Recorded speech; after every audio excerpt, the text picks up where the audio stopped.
जय हिंद, नमस्कार दोस्तों। स्वागत है हमारे यूट्यूब चैनल जीएस से प्रारंभ, जीएस विद धर्म पर। दोस्तों आज दोस्तों हम लोग जो हमारा बीपीएससी का दोस्तों चल रहा था, बीपीएससी पीवाईक्यू सीरीज दोस्तों, जिसमें हम लोग अभी तक आपका पॉलिटी का दोस्तों हम लोग पीवाईक्यू कर चुके हैं, और जो वर्ल्ड ज्योग्राफी है दोस्तों उसका पीवाईक्यू किए हैं। और आज दोस्तों हम लोग क्या करेंगे, तो इंडियन ज्योग्राफी का दोस्तों पीवाईक्यू दोस्तों कवर करने जाने वाले हैं, जिसमें दोस्तों हम लोग बीपीएससी में जो अब तक एग्जाम हुए हैं लगभग 69वीं बीपीएससी तक दोस्तों, मतलब कि हम 69वीं बीपीएससी तक के क्वेश्चन को दोस्तों क्या करेंगे, यहाँ पर आपको देखेंगे। आपको दोस्तों यहाँ बता देना चाहते हैं हम कि जो बीपीएससी एग्जाम में दोस्तों जो भी आपके पीटी एग्जाम में प्रश्न आए हैं या अलग अलग सब्जेक्ट का दोस्तों, तो उसको हम अलग अलग सब्जेक्ट को दोस्तों बांट करके क्या कर रहे हैं, उसको दोस्तों देख रहे हैं। इससे क्या होगा आपको फायदा दोस्तों, इससे आपको पता चल जाता है दोस्तों पीवाईक्यू करने से कि जो हम एग्जाम देने वाले हैं उसमें कैसे कैसे प्रश्न और किस किस चैप्टर से प्रश्न उठाते हैं। मतलब कि जो बीपीएससी है, बीपीएससी आयोग, वो कहाँ कहाँ से प्रश्न उठाता है, कौन कौन चैप्टर हमारे लिए महत्वपूर्ण है, वो दोस्तों पीवाईक्यू से आपको पता चल जाता है। तो चलिए बिना समय गवाए दोस्तों हम शुरू करते हैं। और आपको बता देना चाहते हैं कि हमारे यूट्यूब चैनल जीएस से प्रारंभ, जीएस विद धर्म पर दोस्तों जो बिहार सरकार के अंतर्गत जो भी दोस्तों एग्जाम होती है उसमें आपको पता है कि जीएस की दोस्तों क्या होती है, जीएस की प्राथमिकता दोस्तों ज़्यादा होती है।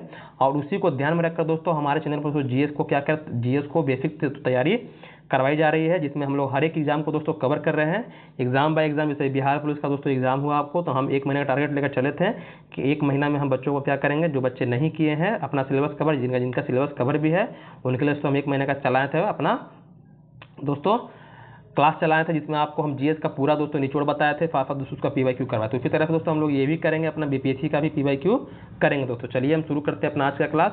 तो आज दोस्तों हम लोग इंडियन ज्योग्राफी को जितने भी प्रश्न बने हैं दोस्तों आज तक बीपीएससी में, सभी प्रश्नों को देखेंगे। तो आज हमारा पहला प्रश्न दोस्तों, भारत विस्तृत है, मतलब भारत दोस्तों स्थिति पूछ रही है। तो आपको पता है कि हमारा भारत क्या है दोस्तों, उत्तरी गोलार्ध, उत्तरी पूर्वी गोलार्ध में दोस्तों पड़ता है। उसमें क्या है, आपको यहाँ पर मुख्य प्रश्न पूछता है आपसे कि इसका देशांतरीय विस्तार भारत का और अक्षांशीय विस्तार दोस्तों कितना है।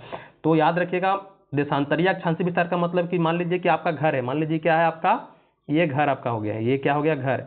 तो इसका जो घर है, तो ये दोस्तों यहाँ से यहाँ इसका विस्तार कितना है, कहाँ से कहाँ तक फैला। मान लीजिए अपना जो आप घर बनाए हुए बोलोगे ना कि 1 कट्ठा में 1.5 कट्ठा में घर बनाए हुए, तो उसका दोस्तों कुछ बाउंड्री वॉल होगा ना कि हाँ यहाँ तक क्या है आपकी जमीन है। तो फिर तरह से भारत की दोस्तों कहाँ से कहाँ तक की अक्षांशीय देशांतरीय विस्तार, उसके बारे में। तो अगर आपसे बात करेगा कि भारत का अक्षांशीय विस्तार, अक्षांश मतलब कि दोस्तों क्या है, अगर ग्लोब देखिएगा तो ग्लोब में जो आपकी लेटी हुई रेखा है तो उसको अक्षांश बोलते हैं, जो खड़ी रेखा है तो उसको देशांतर बोलते हैं।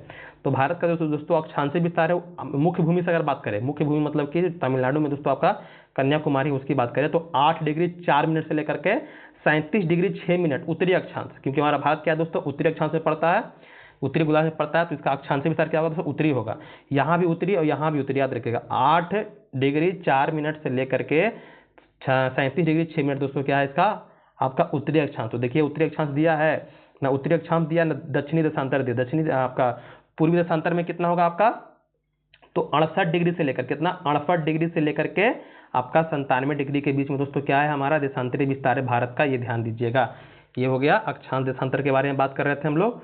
तो यहाँ पर देखिए दिया है तो कोई नहीं दिया है, तो यहाँ पर ऑप्शन क्या हो जाएगा, उपयुक्त में से कोई नहीं हमारा आंसर हो जाएगा। यहाँ बता दिए। एक बात और याद रखिएगा, अगर मुख्य भूमि से पूछ देगा तो 8 डिग्री 4 मिनट से लेकर के, लेकिन जो इंदिरा पॉइंट आपका दोस्तों जो भारत का सबसे दक्षिणतम बिंदु जो अंडमान निकोबार में है दोस्तों, वहाँ से अगर अपनी विस्तार मापेंगे अपने भारत का दोस्तों, तो वहाँ क्या होता है 6 डिग्री 4 मिनट। कितना होता है दोस्तों, वहाँ से हम बात कर दें तो कितना होगा 6 डिग्री 4 मिनट दोस्तों होता है। ये भी ध्यान देने वाली बात आपके लिए है, याद रखिएगा। आगे आते हैं, देखिए यहाँ पर वही बातें बताई गई है, उसके बारे में बता देते हैं आपको कि भारत की मुख्य भूमि का विस्तार उत्तरी पूर्वी गोलार्ध में है, जो 8 डिग्री 4 मिनट दोस्तों उत्तरी अक्षांश से लेकर के आपका 35 डिग्री 6 मिनट उत्तरी अक्षांश के बीच में है। और देशांतरीय आपका जो पूर्वी देशांतर है, देशांतर का बात कर ले हम तो 68 डिग्री 7 मिनट से लेकर 95 डिग्री 25 मिनट दोस्तों पूर्वी देशांतर में है। और भारत के मध्य प्रदेश को कर्क रेखा गुजरता है, जो 8 राज्यों से गुजरती है। इस पर प्रश्न बनेंगे, आगे हम आपको बताएंगे। आगे भारत का क्षेत्रफल संसार के क्षेत्रफल का 2.4% है, मतलब कि अगर पूरे विश्व का क्षेत्रफल बात कर ले हम कि कितना है 100% है, तो उस 100% मतलब मान लीजिए कि 100 कट्ठा पूरे विश्व में दोस्तों जमीन है, तो इस 100 कट्ठा में आपका 2.4 जो कट्ठा है वो किसका है, तो भारत का दोस्तों इसमें हिस्सा है, ये ध्यान दीजिएगा। लेकिन जनसंख्या पूछे आपसे कि जनसंख्या में कितना है, तो जनसंख्या में दोस्तों अभी हम बात कर ले तो 17.5% है। पूरे विश्व की जनसंख्या का भारत दोस्तों 17.5% है, इसको भी ध्यान देने वाली बात है। तो यहाँ 17.5 तो दिया नहीं है, लेकिन यहाँ पर संपूर्ण मानव जाति का 17% जनसंख्या दिया है। क्योंकि दोस्तों ये प्रश्न पूछा था आपका 1994 में दोस्तों, तो उस समय 17% जनसंख्या हमारे भारत की थी पूरे विश्व में, ये ध्यान देने वाली बात है आपका। आगे आते हैं भारतीय प्रमाणिक मानक, जो हमारे भारतीय मानक समय दोस्तों ग्रीनविच से अगर पूछे कि कितना आगे है, तो 5.5 घंटा आगे है। क्या है, हमारे भारत का जो मानक समय है वो कितना है, 5.5 घंटा आगे है। ग्रीनविच जो आपका लंदन में दोस्तों है, इंग्लैंड में, तो फिर 5.5 घंटा आगे, क्योंकि जो हमारा भारतीय समय रेखा है दोस्तों उसको क्या, उसका जो अगर हम देशांतर बात करें, कितना देशांतर को माने हम लोग, तो 82.5 डिग्री को दोस्तों माने हैं हमारे भारत का दोस्तों जो मानक समय रेखा है देशांतर, क्योंकि देशांतर से हम लोग समय का दोस्तों जानकारी लेते हैं, ये भी ध्यान देने वाली बात है आपके लिए। तो आपको ये भी जानकारी हम दे देना चाहते हैं कि 1 डिग्री बराबर दोस्तों कितना होता है, 4 मिनट होता है। 1 डिग्री बराबर 4 मिनट मतलब 15 डिग्री देशांतर आप क्रॉस कीजिएगा तो 1 घंटा होगा 15 डिग्री में। तो आपका कितना हो गया, यहाँ पर 82 हो गया, कितना है 82 है। तो जब 82 है भाई, तो 1 घंटा में कितना हो रहा है 15 डिग्री, तो 15 पचे कितना हो जाएगा 75 हो जाएगा, 15 पचे 75 मतलब 5 घंटा हो जाएगा आपका। और 5.5 जोड़िएगा आओ तो कितना हो जाएगा, आधा घंटा। तो वही 5.5 घंटा दोस्तों आपका आगे है ग्रीनविच से, ये ध्यान दीजिएगा। अगर ग्रीनविच पर दोस्तों पूरे में जाइएगा तो समय बढ़ता है, पश्चिम में जाएगा तो समय तो घटता है, ये भी ध्यान देने वाली बात है ये। और अगर आप ये भी पॉइंट याद रखिएगा, ये जो देशांतर होता है जो हमारा भारतीय समय मानक रेखा दोस्तों, वो क्या होता है, वो प्रयागराज से दोस्तों क्या करता है, मिर्जापुर से होकर गुजरता है। और ये हमारे भारत से दोस्तों 5 राज्यों से दोस्तों गुजरता है। 5 राज्य कौन है, तो 3 प्रदेश याद रखिएगा, यूपी, कौन कौन, यूपी मतलब उत्तर प्रदेश, आंध्र प्रदेश, मध्य प्रदेश, 3 प्रदेश हो गया। और उसके बाद दोस्तों आपको उड़ीसा और छत्तीसगढ़, उड़ीसा और कौन है, छत्तीसगढ़ दोस्तों, ये याद रखिएगा। आगे हम लोग आते हैं हुंड्रू, जब हुंड्रू प्रपात के बारे में सुने होंगे। हुंड्रू जलप्रपात दोस्तों जो झारखंड में है, किस नदी पर है, तो स्वर्णरेखा नदी पर। किस नदी पर है दोस्तों, ये स्वर्णरेखा नदी पर है, याद रखिएगा। आगे हम लोग आते हैं, आगे हमारा प्रश्न अगला है। जितने भी दोस्तों प्रश्न बने हैं बीपीएससी में सभी प्रश्नों को हम देखेंगे ताकि आपके लिए दोस्तों आसान हो जाए। आगे है भारत की सर्वोच्च चोटी। देखिए सिंपल बोल दिया भारत की सर्वोच्च चोटी, अगर सिंपल भारत की सर्वोच्च चोटी बोल दे तो हम गॉडविन ऑप्शन को टिक करेंगे। लेकिन वहीं अगर बोल देता आपकी पूर्णतः भारत में स्थित, तो किस पे आ जाते हैं, कंचनजंगा पे जाते हैं। किस पे जाते हैं, कंचनजंगा दोस्तों जो सिक्किम में है। और गॉडविन ऑप्शन दोस्तों ये भारत में ही, भारत में पूरी तरह से भारत में नहीं है, लेकिन पूर्णतः बोल देगा दोस्तों तो कंचनजंगा पे जाएंगे, ये ध्यान दीजिएगा। तो भारत की सर्वोच्च चोटी है तो कौन है दोस्तों, आपका कंचन, ये गॉडविन ऑस्टिन K2 जिसको बोलते हैं, याद रखिएगा। जो आपका ट्रांस हिमालय काराकोरम श्रेणी में दोस्तों ये है। माउंट एवरेस्ट दोस्तों हिमालय की सबसे छोटी है जो आपका नेपाल में है दोस्तों, ये भी ध्यान देने वाली आपके लिए बात है। मकालू आपका नेपाल में है, ये भी याद रखिएगा। आगे है हिमालय में हिम रेखा। जो हिम रेखा दोस्तों हिमालय में तो आपको हिम दिखेगा, तो जो हिम रेखा दोस्तों निम्न से बीच में मतलब कितना मीटर के दोस्तों बीच में आपको हिम रेखा मिलेगा, तो ये 4300 4300 से लेकर 6000 मीटर पूरा में दोस्तों जाइएगा। मतलब आपको पता है कि हमारा जो भारत है, ये जो मान लीजिए अपना नक्शा भारत का है, तो ये जो एरिया है दोस्तों क्या है, ये हिमालय दोस्तों ये है हमारे भारत के जो पूर्वी ओर है, उत्तर पूर्वी क्षेत्र में दोस्तों हिमालय है, हिमालय पर्वतमाला है। तो ये 4300 से लेकर 6000 मीटर पूरा में दोस्तों क्या ये फैला हुआ है हिमालय क्या हिम रेखा दोस्तों। कुछ फैक्ट रहेगा तो आपको बता देंगे, ऐसा नहीं कि नहीं बताएंगे। हिमालय का पर्वत पादीय प्रदेश किसको कहते हैं, आपका पर्वत पादीय बोले या आपको सबसे पूर्वी मतलब कि सबसे बाह्य हिमालय अगर आपसे बोल दे कौन है दोस्तों, या पादीय हिमालय बोल दे तो वो दोस्तों कौन होगा, तो वो दोस्तों आपका शिवालिक कहलाता है। शिवालिक को हम लोग बाह्य हिमालय पादीय हिमालय के नाम से जानते हैं। और ये ही दोस्तों हमारे बिहार के भी कुछ क्षेत्रों में दोस्तों क्या करता है, ये टच करता है। अगर बोल देगा आपसे ज़बरदस्ती प्रश्न पूछ दे कि हिमालय का कौन सा भाग हमारे बिहार को टच करता है, तो शिवालिक दोस्तों जो हिमालय का जो पाद है, इसी को हम लोग हिमालय का पाद दोस्तों कहते हैं, ये भी याद रखिएगा। हिमालय को 4 भागों में बांटते हैं, ट्रांस हिमालय, बृहद हिमालय, लघु हिमालय और आपका शिवालिक दोस्तों। शिवालिक श्रेणी का निर्माण दोस्तों हुआ, तो शिवालिक श्रेणी का दोस्तों निर्माण हुआ कब, ये सेनेजोइक युग में। कब हुआ, सेनेजोइक युग में दोस्तों इसका निर्माण हुआ, ये भी आप ध्यान देने वाली बात है। जब इतिहास में पढ़िएगा या जो भूगोल में जाकर प्रदीप में पढ़ाएंगे तो वहाँ पर युग बताएंगे, प्लेसियन युग, सिनेजोइक युग क्या है, ये सब के बारे में दोस्तों। तो यहाँ पर बता रहा है कि शिवालिक या बाह्य हिमालय दोस्तों का निर्माण आज से लगभग 5.5 से लेकर 1.7 मिलियन वर्ष पूर्व प्लियोसीन और इसी को हम बोलते हैं सिनेजोइक युग दोस्तों। याद रखिएगा, अगर आपसे पूछ दे कि जो हिमालय है, हिमालय दोस्तों वलित पर्वत है, लेकिन हिमालय का सबसे जो नवीनतम भाग है वो कौन है, तो आपका शिवालिक ही है दोस्तों। शिवालिक जो सबसे बाद में बना है, ये भी याद रखिएगा। भारत के अतिरिक्त प्रायद्वीपीय पर्वत निर्मित हुए हैं, तो प्रायद्वीपीय पर्वत मतलब जो दक्षिण भारत का दोस्तों है उसी को हम लोग बोलते हैं प्रायद्वीपीय भारत। तो उसका दोस्तों निर्माण हुआ, तो उसका भी निर्माण दोस्तों आपका सेनोजोइक महाकल्प में हुआ। कब हुआ? सेनोजोइक महाकल्प में दोस्तों निर्माण हुआ। ये भी याद रखने वाली बात आपके लिए। छोटा नागपुर का पठार कहाँ है? तो छोटा नागपुर का पठार आप झारखंड में पढ़ते होंगे। छोटा नागपुर का पठार दोस्तों, इसे भारत का रूढ़ कहते हैं, रूढ़ प्रदेश कहते हैं। तो दोस्तों क्या है? तो ये एक अग्र गंभीर है दोस्तों। क्या है? एक अग्र गंभीर पठार के श्रेणी में दोस्तों इसको रखा गया है, ये भी ध्यान रखना है। तो छोटा नागपुर का पठार दोस्तों जो विभिन्न ऊंचाइयों के पठारों का क्रम मिलता है, मध्य पश्चिम भाग में पाट भूमि स्थित है, जिसकी ऊंचाई लगभग आपको 1100 मीटर है दोस्तों। इस पठार के प्रत्येक दिशा में सोपान मिलते हैं। पठार में ढाल तीव्र स्कार्पों के रूप में पाया जाता है। इसे एक अग्र गंभीर दोस्तों पठार के रूप में जाना जाता है, याद रखिएगा। आगे है आपके कुछ यहाँ पर कथन दिए हुए हैं, उस कथन से हमको पता करना है दोस्तों कौन हमारा सही है कौन हमारा गलती है। चलिए देखते हैं क्या पूछा है। तो भारत के भू आकारों की रचना के संबंध में निम्नलिखित कथनों पर मनन कीजिए, मतलब विचार कीजिए। तो संरचनात्मक दृष्टि से मेघालय पठार दक्कन पठार का ही विस्तारित भाग है, ठीक है। कश्मीर घाटी की रचना एक समविनति में हुई है।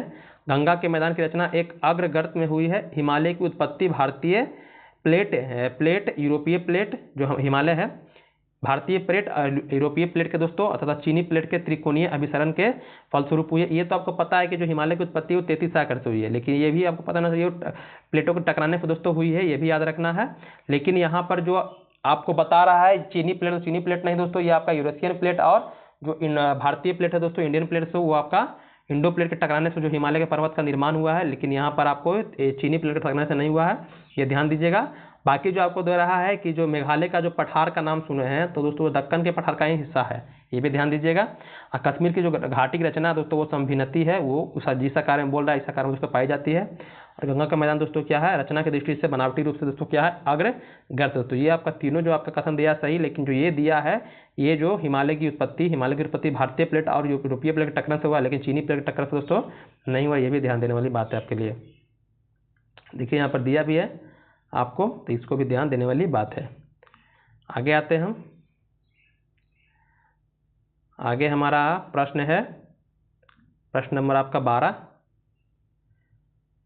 देखिए वही बता रहे थे हिमालय की उत्पत्ति है भारतीय प्लेट और यूरोपीय प्लेट की टक्कर से हुई, चीनी प्लेट की टक्कर से दोस्तों नहीं हुई, ये ध्यान देने वाली बात है। छोटा छोटा पॉइंट को पकड़ना पड़ता ताकि आपको आंसर मिल जाए। कौन सा पठार मेघालय पठार का अंश नहीं है? तो गारो खाकी जयंतिया के बारे में सुने होंगे, जो क्या है मेघालय का ही दोस्तों पठार है। लेकिन भुवन पठार दोस्तों आपका मेघालय के अंतर्गत दोस्तों नहीं आता है। तो भुवन पठार क्या होगा? हमारा आंसर हो जाएगा, ये याद रखने वाली बात है दोस्तों। बाकी आपका जो गारो खाकी जयंतिया है वो आपका मेघालय के पठार के अंतर्गत ही आता है, मतलब मेघालय में ही आता है। और जो भुवन है दोस्तों वो मिजोरम में आता है, मतलब मिजोरम में हमारा पूर्वोत्तर राज्य वहाँ पर आता है, ये याद रखिएगा। इल्मेनाइट जो भारतीय तटीय रेखा के साथ व्यापक रूप से विस्तृत है, किसका खनिज है? इल्मेनाइट तो किसका खनिज है? तो इल्मेनाइट तो टाइटेनियम का है। किसका है? तो टाइटेनियम का दोस्तों क्या है? ये खनिज है। मतलब इल्मेनाइट दोस्तों आपका टाइटेनियम से प्राप्त होता है, ये ध्यान देने वाली आपके लिए बातें हैं दोस्तों। वहीं देखिए क्या बता रहा है आपको, तो इल्मेनाइट जिसको FeO TiO2 के और एवं रूटाइल जिसको TiO2 दोस्तों टाइटेनियम के दो प्रमुख खनिज है। यह खनिज भारत के तटीय क्षेत्र में सौराष्ट्र मतलब जो गुजरात का क्षेत्र है उसकी बात कर रहे हैं, जिसे लेकर दीघा तट जो पश्चिम बंगाल का क्षेत्र है विस्तृत है दोस्तों, ये याद रखिएगा। आगे है भारत की तट रेखा है, भारत की तट रेखा की लंबाई पूछ रहा है। तो तट रेखा से भी पूछा है, मुख्य भूमि से नहीं पूछा है दोस्तों, पूरा पूछा है। तो पूरा जब पूछ देगा भैया तो कितना टिक करना है आपको? तो 7516 कितना कट रहा है टिक करना है आपको?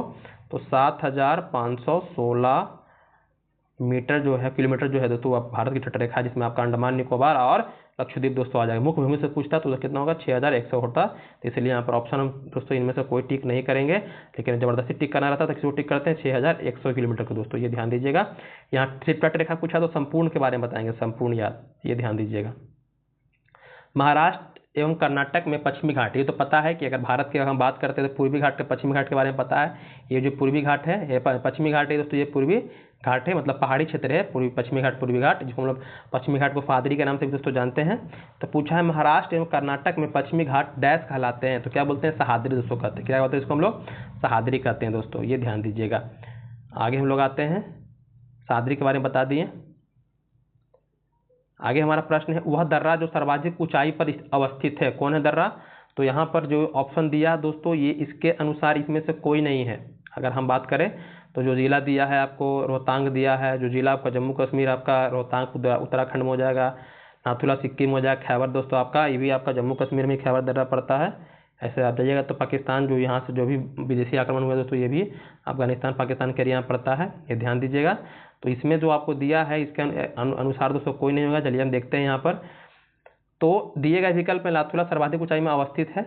नाथुला की ऊंचाई 14,450 है। जो जिला की ऊंचाई 11,578 है। रोहतांग की ऊंचाई दोस्तों आपका 13,044 फीट है तथा खैबर दर्रा जो 3,510 फीट है दोस्तों। परंतु भारत की सर्वाधिक ऊंचाई में अवस्थित दर्रा जो है यांगची दीवान दर्रा है दोस्तों, जो 5,890 है। चूंकि विकल्प में उपयुक्त में से कोई विकल्प नहीं आता, इस प्रश्न का उत्तर दोस्तों ई दिया गया है। ये भी ध्यान देने वाले आपके लिए बात है दोस्तों। मतलब मीटर में सबसे ऊंचाई अगर बात कर ले, अगर इसके अनुसार जबरदस्ती ऐसे प्रश्न पूछ देगा तो इसके अनुसार तो आपको नाथुला हो जाएगा। लेकिन जो हमारे भारत में जो है दोस्तों सबसे ऊंचा दर्रा कौन है, यांगची दीवान दर्रा दोस्तों, जो 5,890 मीटर है। लेकिन ऑप्शन में यहाँ इनमें से कोई नहीं दिया, तो इनमें से कोई भी आंसर हो सकता है। आगे पूछा आपसे कि लक्षद्वीप टापू अवस्थित है। तो लक्षद्वीप देखे होंगे कि आपको जो अरब सागर और आपका इधर आपका हो गया बंगाल खाली, बे ऑफ बंगाल हो गया, ये हो गया बे ऑफ बंगाल, इधर हो गया दोस्तों अरबियन सी हो गया। तो बे ऑफ बंगाल में आपका अंडमान निकोबार द्वीप है दोस्तों, और लक्षद्वीप में आपका कहाँ है तो अरब सागर में दोस्तों। तो भारत एक किस दिशा में है, तो ये वाला जो एरिया पड़ता है आपका वो दक्षिण पश्चिम भारत में पड़ता है। किधर पड़ता है, दक्षिण पश्चिम भारत में पड़ता है दोस्तों। तो दक्षिण पश्चिम भारत में आपका लक्षद्वीप है, ये भी ध्यान देना है। आगे हम लोग आते हैं, द्वीपों का समूह लक्षद्वीप क्या है, तो किस द्वीप से बना हुआ है। लक्षद्वीप आपको पता है द्वीप है दोस्तों, तो ये प्रवाल से बना हुआ है। जो कोरल है दोस्तों, कोरल से ये इसको कोरल द्वीप के नाम से भी दोस्तों जानते हैं। पूरे विश्व में अगर बोल देगा तो ग्रेट बैरियर रीफ का नाम सुनेंगे, जो ऑस्ट्रेलिया महादेश में दोस्तों पड़ता है। उत्तर पूर्वी ऑस्ट्रेलिया है, वहाँ पर दोस्तों आपको देखने के लिए मिलेगा। लेकिन भारत में दोस्तों आपका लक्षद्वीप वो भी क्या है दोस्तों, प्रवाल से उत्पत्ति हुई दोस्तों ये द्वीप की। प्रवाल मतलब जो देखे होंगे शिप, देखे होंगे शिप का जो उसका कवर होता है दोस्तों, उसी को कहते हैं। तो उसी से दोस्तों निर्मित है। लक्षद्वीप में कितने द्वीप हैं, तो लक्षद्वीप में अगर द्वीप पूछा तो 36 है। कितने हैं आपके, 36 द्वीप दोस्तों आपके लक्षद्वीप में है, ये ध्यान दीजिएगा। विदर्भ एक प्रादेशिक नाम है जो भारत में किसका अंग है, तो ये महाराष्ट्र का दोस्तों। महाराष्ट्र में देखते हैं विदर्भ क्रिकेट का मतलब एक इसका भी दोस्तों अपना टीम है विदर्भ का दोस्तों, याद ध्यान दीजिएगा। तो महाराष्ट्र का जो उत्तर पूर्वी प्रदेश है दोस्तों, उसी को क्या बोलते हैं हम लोग, विदर्भ के नाम से जानते हैं। आगे हम लोग आते हैं, आगे हमारा प्रश्न क्या है, तो आगे है 21 नंबर, कि किस राज्य में सर्वाधिक क्षेत्रों वनों के अंतर्गत पाया जाता है। तो सबसे ज़्यादा अगर आपसे पूछ ले तो यहाँ पर जो मध्य प्रदेश दिया तो नहीं है, तो मध्य प्रदेश का बाद दोस्तों कौन है आपका, तो अरुणाचल प्रदेश। कौन है दोस्तों, अरुणाचल प्रदेश, जहाँ पर क्या होता है सर्वाधिक क्षेत्र पर दोस्तों वन आपका पाया जाता है। पहला नंबर आपका आता है ये मध्य प्रदेश, और दूसरा नंबर क्या आता है दोस्तों आपका अरुणाचल प्रदेश। ये ध्यान देने वाली आपके लिए बात है। देखिए यहाँ पर दिया भी है ये मध्य प्रदेश, उसके बाद आपका अरुणाचल प्रदेश। किस पहाड़ी में पूर्वी घाट पश्चिमी घाट मिलता है, तो पूर्वी घाट पश्चिमी घाट का जो मिलन स्थल होता है दोस्तों नीलगिरी पहाड़ी। कहाँ है, नीलगिरी पहाड़ी। और नीलगिरी पहाड़ी की जो सबसे ऊंची चोटी का नाम क्या है दोस्तों, डोडा बेटा। क्या है, डोडा बेटा, जो दक्षिण भारत की दोस्तों दूसरी सबसे ऊंची चोटी है। पहली अगर बोल देगा तो अन्नाईमुड़ी में दोस्तों आपका अन्नामलाई पर्वत है, जो क्या है, या इसी को हम लोग अन्नाईमुड़ी बोलते हैं, जो दक्षिण भारत की सबसे ऊंची चोटी है दोस्तों, जो अन्नाईमुड़ी पहाड़ी में जो दोस्तों आपको ये मिलती है। आगे हम लोग आते हैं, कन्याकुमारी सटी पहाड़ी का नाम है, तो कन्याकुमारी को दोस्तों इलायची पहाड़ी, जिसको हम लोग कार्डम पहाड़ी के नाम पर जानते हैं दोस्तों। ये कन्याकुमारी से दोस्तों क्या सटा हुआ, जितनी पहाड़ी देख रहे हैं सब क्या दक्षिण भारत का दोस्तों पहाड़ी है। नीलगिरी होगा, सेवराई हो गया, अन्नामलाई हो गया, ये सब दोस्तों क्या दक्षिण भारत का दोस्तों पहाड़ी क्षेत्र है, याद रखिएगा। आगे हम लोग आते हैं, नीलगिरी का ही बता दिए ऊंचा सबसे ऊंची चोटी का नाम क्या है, डोडा बेटा नाम है दोस्तों, दक्षिण भारत की दूसरी सबसे ऊंची चोटी है। आगे हम लोग आते हैं, अगला है क्षेत्रफल के क्रम में भारत के 3 बड़े राज्य। क्षेत्रफल सबसे ज़्यादा किसका है, तो आपको पता है राजस्थान। अगर आप भारत का मैप देखे होंगे तो वहाँ पर राजस्थान देखते हैं बहुत बड़ा एरिया घेरा है, उसके बाद मध्य प्रदेश है, उसके बाद दोस्तों महाराष्ट्र। ये 3 है दोस्तों। अगर आप अपने बिहार की बात कर लें तो बिहार दो क्षेत्रफल में कितना नंबर पर आता है, तो 12वें नंबर पर दोस्तों आता है पूरे भारत में। ये याद ध्यान देना है आपको। जनसंख्या में 3 नंबर पर आता है और क्षेत्रफल में आपका 12वां नंबर पर आता है। भारत में जनसंख्या के अनुसार तीसरा और क्षेत्रफल में 12वां। देखिए प्रश्न पूछ दिया ना आपसे, कौन है दोस्तों, आपका बिहार। कौन है आपका, बिहार दोस्तों। चलिए ये भी आपका क्लियर हो गया। आगे हम लोग आते हैं, भारत के निम्नलिखित भागों में द्रविड़ियन प्रजाति मुख्यतः कहाँ रहती है।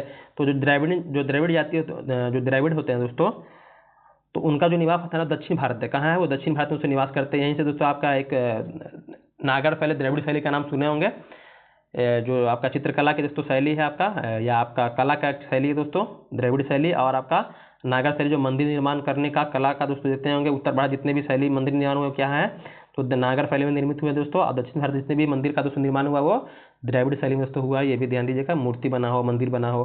तो दक्षिण भारत में क्या दोस्तों इनका मतलब मुख्यतः ये इनका निवास स्थान था दक्षिण भारत में।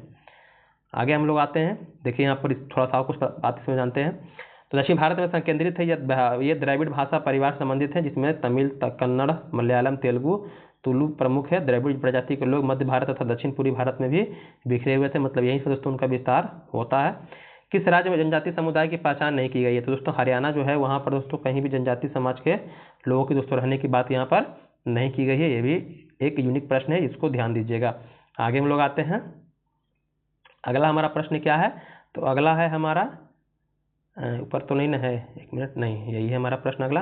भील जाति कहाँ पाई जाती है? तो भील जाति दोस्तों आपको महाराष्ट्र में देखने के लिए, महाराष्ट्र हो गया, मध्य प्रदेश का जो इलाका है, छत्तीसगढ़ दोस्तों, यहाँ पर आपको ये भील जनजाति देखने के लिए मिलती है। तो यहाँ पर दिया है महाराष्ट्र, तो किसको टिक करेंगे? महाराष्ट्र दोस्तों हम लोग टिक करेंगे।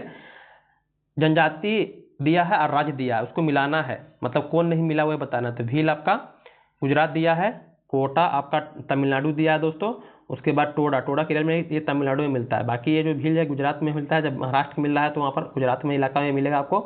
गद्दी हिमाचल प्रदेश ठीक है, कोटा आपका तमिलनाडु ठीक है, टोडा है भी क्या उसमें दोस्तों मिलता है आपका तमिलनाडु में ही जनजाति मिलती है, ये ध्यान दीजिएगा। तो ये आपका गलत है, केरल में क्या है दोस्तों आपका टोडा जनजाति नहीं पाई जाती है। टोडा भी कहाँ मिलती है? आपका तमिलनाडु में। अलकनंदा भागीरथी कहाँ मिलकर दोस्तों गंगा नदी बनते हैं? तो दोस्तों ये आपका देवप्रयाग में दोस्तों मिलते हैं, ये ध्यान दीजिएगा, देवप्रयाग में।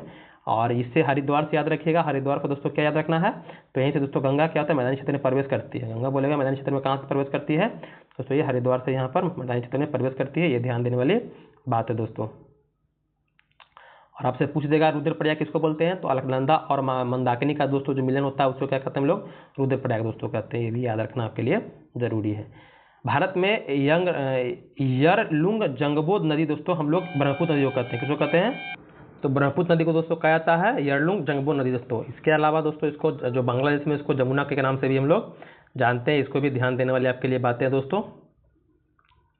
आगे हम लोग आते हैं, अगर बोले कहाँ से निकलता है तो तिब्बत का जो मानसरोवर झील है दोस्तों वहाँ से निकलता है, सांगपो दोस्तों तिब्बत में इसको कहते हैं, बांग्लादेश में बता दिए, जमुना के नाम से भी दोस्तों इसको हम लोग जानते हैं।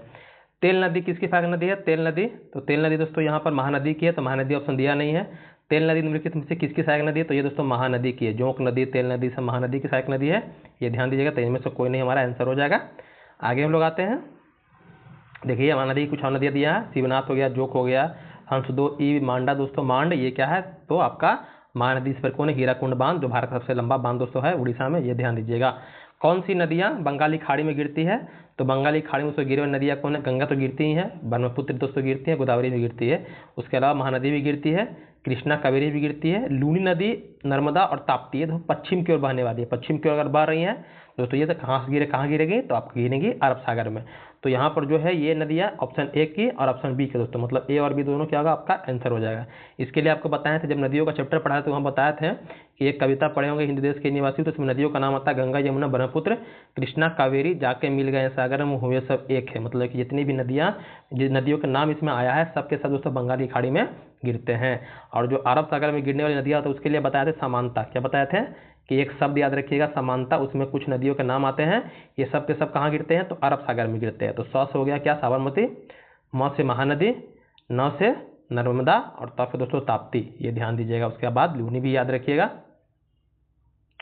आगे हम लोग आते हैं, निम्नलिखित में से गंगा नदी घाटी का भाग कौन सी उपनदी नहीं है? मतलब गंगा नदी घाटी का भाग दोस्तों नहीं है, तो यहाँ दिया है शंख नदी दिया है, उत्तरी कोयल दिया है और दिया है आपका दक्षिणी कोयल और बराकर नदी। गंगा नदी घाटी का दोस्तों जो आपका है उप नदी के बारे में, मतलब वही समझिए कि सहायक नदी के बारे में उससे पूछा है, तो यहाँ पर कौन नहीं है? तो देखिए हम यहाँ पर देख लेते हैं, ऑप्शन आपको ई दिया है, तो ऑप्शन ई क्यों दिया है देख लेते हैं हम लोग।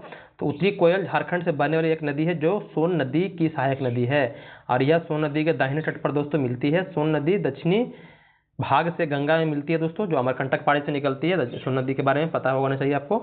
और दूसरी सबसे बड़ी, पहली यमुना है गंगा की सहायक नदी, और दूसरी सबसे बड़ी कौन है? सोन नदी है, सहायक नदी है। पटना के पास गंगा नदी से मिलती है, पटना में जो दानापुर है वहाँ पर आकर मिलती है। दक्षिणी कोयल नदी दोस्तों झारखंड व उड़ीसा में प्रवाहित होती है, और दक्षिणी कोयल नदी उत्तरी कारो नदी के साथ मिलकर कोयल नदी के रूप में से प्रवाहित होती है, जो उड़ीसा के राउरकेला के पास शंख नदी में मिलकर दोस्तों ब्राह्मणी नदी के नाम से भी जानी जाती है, शंख नदी, ये ध्यान दीजिएगा। बराकर नदी दामोदर नदी का मुख्य सहायक नदी है दोस्तों, जो झारखंड के कोडरमा की पहाड़ी अबड़ा के लिए फेमस है। पहाड़ से निकलकर हजारीबाग होते हुए दोस्तों दामोदर नदी में मिलती है। दामोदर नदी दामोदर हुगली नदी से मिलती है। इस प्रकार बराकर और उत्तरी कोयल क्या है, बराकर और उत्तरी कोयल नदी घाटी उप नदियां हैं। इस तरह के प्रश्न का सही उत्तर क्या होगा दोस्तों, आपका ऑप्शन ई, मतलब दोनों आपका ऑप्शन है यहाँ पर, बराकर भी और कौन है, उत्तरी कोयल है, इसलिए क्या होगा ऑप्शन आपका ई हो जाएगा। यहाँ पर दो ऑप्शन दिए हुए हैं आंसर में। आगे है आपका अगला प्रश्न। अगला प्रश्न आपसे पूछा है कि सोन और गंगा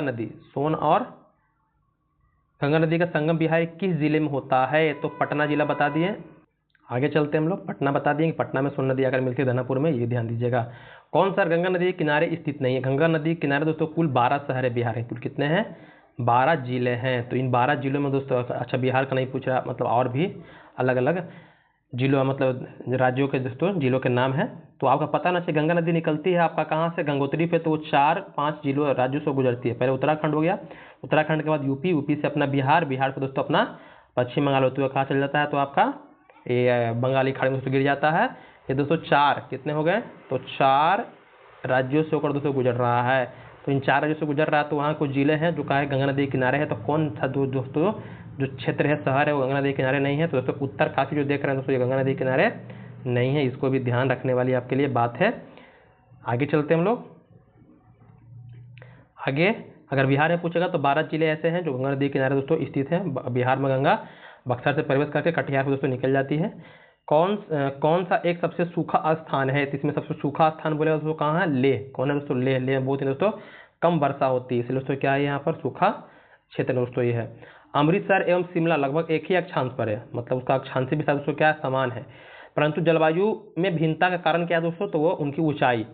अमृतसर और जो आपका शिमला है उनमें जो ऊंचाई के कारण दोस्तों क्या है, वहाँ पर जलवायु में दोस्तों उनका अंतर देखा जाता है, क्योंकि जलवायु को प्रभावित करने वाले दोस्तों क्या होते हैं, कुछ कारक होते हैं, जैसे ऊंचाई हो गया आपका, अक्षांशीय देशांतरित विस्तार हो गया आपका, समुद्र पर दूरी हो गया, ये सब दोस्तों क्या करते हैं, वो फर्क डालते हैं किस पर, जलवायु पर दोस्तों।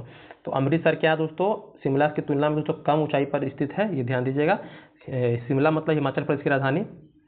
आगे हम लोग आते हैं, भारत की सर्वाधिक वर्षा मुख्यतः प्राप्त होती है। तो भारत में आपको पता है कि 2 वर्षाएं होती है, मतलब 2 तरह की वर्षा होती है, बंगाली खाड़ी से और अरब सागर से दोस्तों। तो जो सबसे ज़्यादा बर्फा होता है वो दक्षिण पश्चिम मानसून से होता है। तो किससे होता है, दक्षिण पश्चिम मानसून दोस्तों आपको वर्षा होता है, जो दोस्तों आपका जून के प्रथम सप्ताह में दोस्तों केरल का देख रहा है मालाबार तट, वहाँ पर दोस्तों प्रवेश करता है भारत में, ये ध्यान देने वाली बात है। और लौटता मानसून से दोस्तों बारिश होता है कहाँ पर, तमिलनाडु में दोस्तों, याद रखिएगा। इसको उत्तर पूर्वी मानसून के नाम से हम लोग जानते हैं।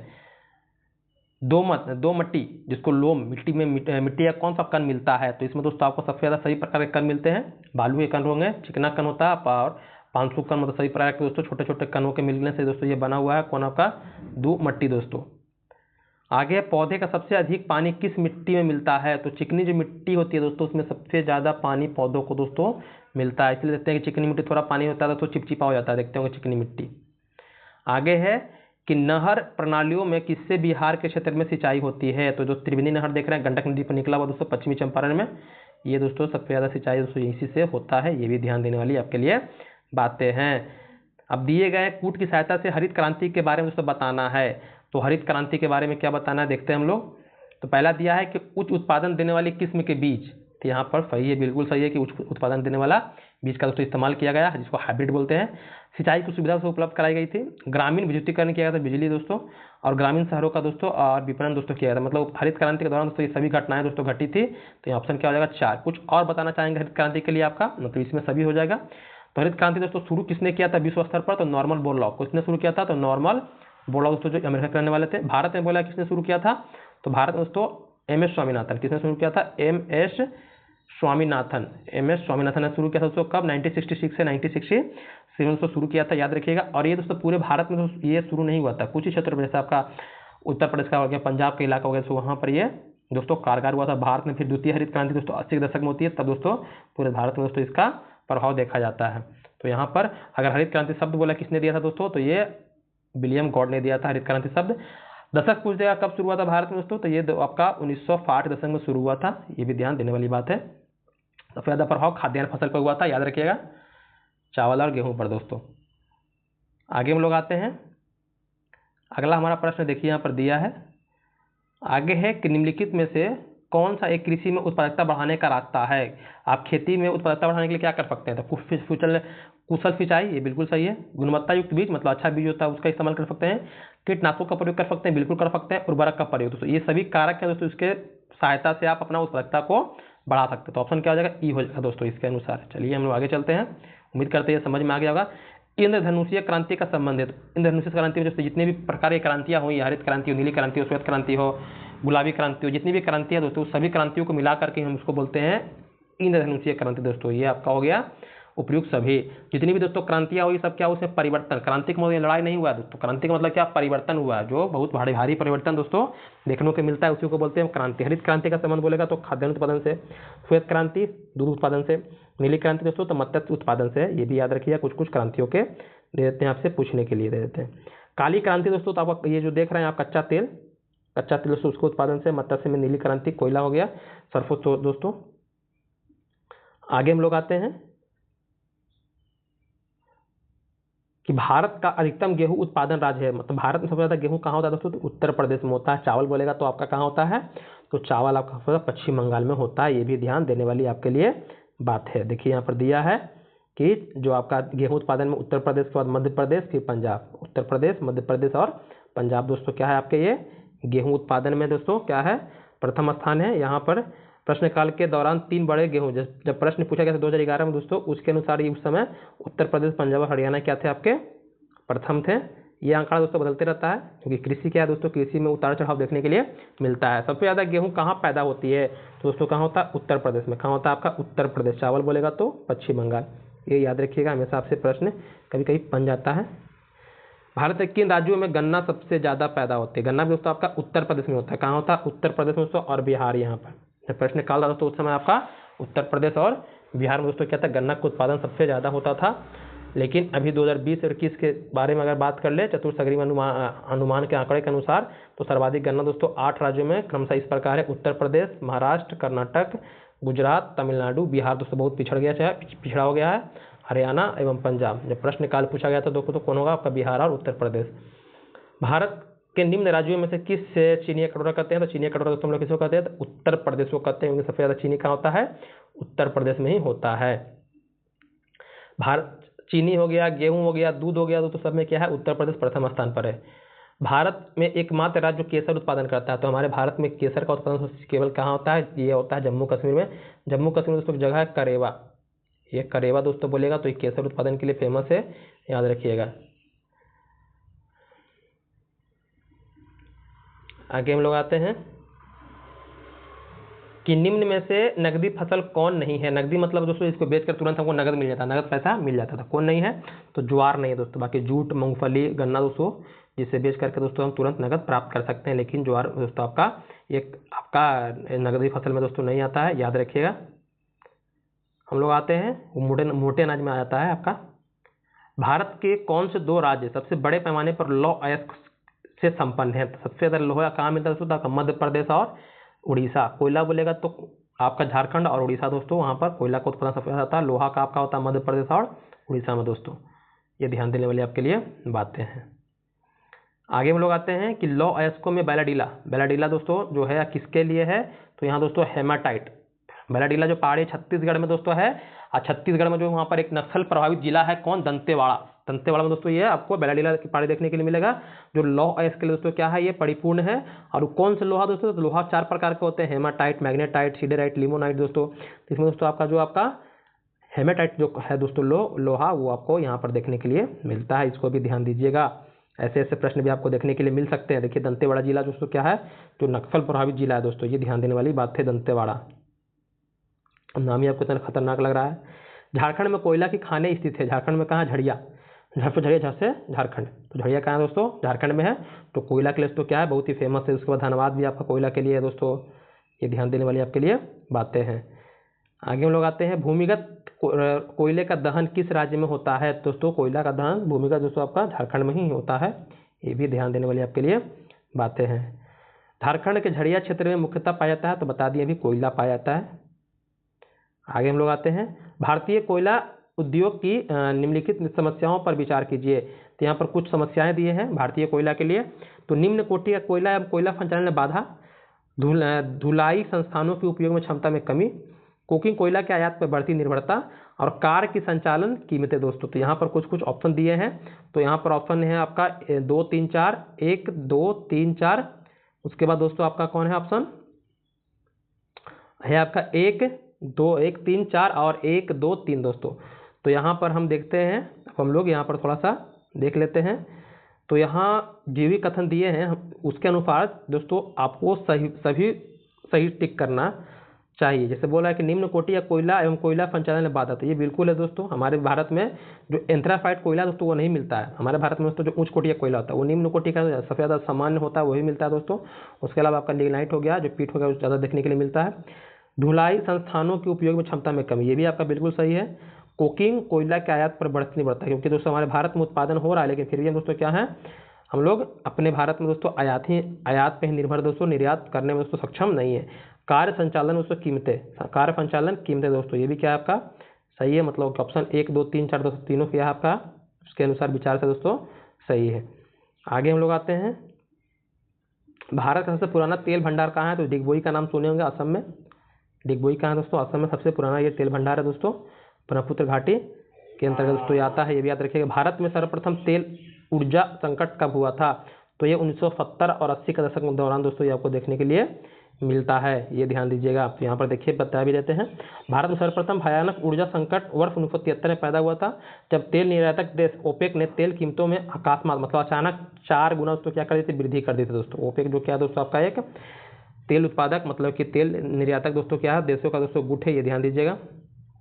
भारत में प्रति व्यक्ति ऊर्जा की खपत 1994 में दोस्तों, ये बहुत ही पुराना दोस्तों है, तो 1994 का पूछा है। तो उस समय कितना था दोस्तों? तो 343 किलोग्राम तेल के बराबर दोस्तों क्या था उस समय प्रति व्यक्ति खपत था दोस्तों ऊर्जा का। आगे है कि कौन सा राज्य भारत में सर्वाधिक सौर ऊर्जा उत्पादन करता है? तो दोस्तों कर्नाटक। कौन करता है आपका सौर ऊर्जा उत्पादन सबसे ज़्यादा भारत में?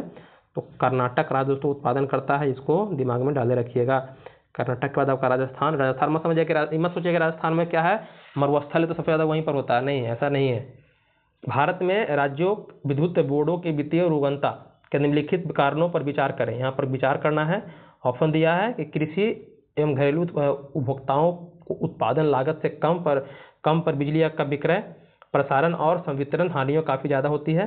राज्य विद्युत बोर्डों के लिए वाणिज्यिक स्वायत्तता में कमी, राज्य सरकारों ने राज्य विद्युत बोर्डों के माध्यम से सामाजिक परिधान नीतियों को क्रियान्वित किया है। तो इस तरह से दिए हैं आपको कुछ। और यहाँ पर ऑप्शन क्या आपका ऑप्शन तो चारों क्या है, वो जो बिजली बोर्ड है दोस्तों उसके अनुसार जो दिए हुए हैं ऑप्शन, उसके अनुसार दोस्तों चारों आपके सही होंगे। टिस्को का नाम सुनेंगे, टिस्को संयंत्र किसके नज़दीक है? तो टाटा नगर का नाम सुनेंगे, टाटा टिस्को का नाम दोस्तों।